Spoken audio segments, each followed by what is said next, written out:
Hi everyone, today we're going to be showing you how to splice a baseboard. The first thing that we're doing, we have our baseboard pieces here. We found that it's not long enough to span the entire wall of the room we're working on, so we're going to splice two pieces together.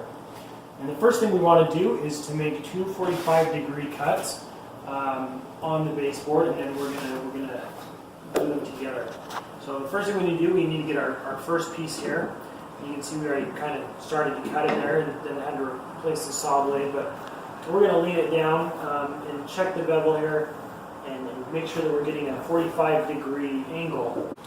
So yeah, again, so what we're going to want to do is do a 45-degree cut on two pieces, and then we're going to attach them together. So we're going to go ahead and do that cut here on this piece.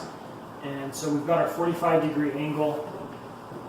And so we're just going to match it up to see that it's going to saw where it needs to saw there. Always remember to use the proper safety equipment when using power tools. So we're going to go ahead and make that cut now.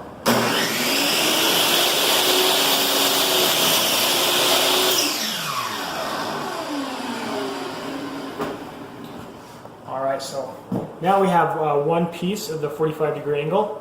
And we'll go and show you how we're going to make or splice it with the other baseboard. So now that we've cut our one piece, we're going to go ahead and do the opposite cut on this other piece here. So we just want to make sure that we're going to do that same 45-degree cut across there. So we'll go ahead and line that down with our saw here and make sure it's going to hit where we need it to hit. So get that nice and lined up. And then we'll go ahead and make that cut.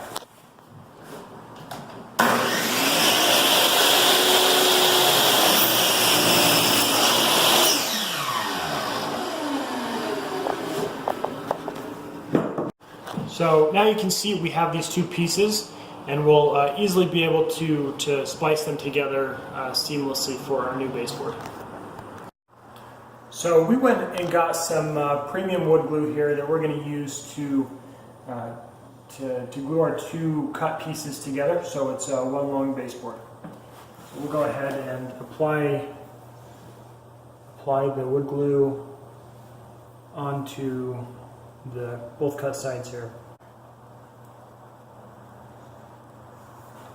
Okay, so we'll go ahead and tilt it up here, and we've put these two pieces together. You can see put a little bit too much glue there, but that would be good. It'll help us hold it. So we just want to keep it in place and let that glue dry so the two pieces are together. And we'll go ahead and wipe up this excess glue here. So now that our glue is kind of dried, we've gone ahead and put some nails into the baseboard to secure it to the wall. You can see here we used a nail gun to drive our nails in.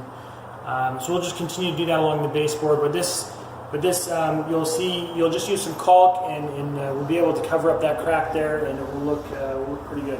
For more great videos, please subscribe to Big Al's Repair. We're happy to answer any questions or do more videos in the future.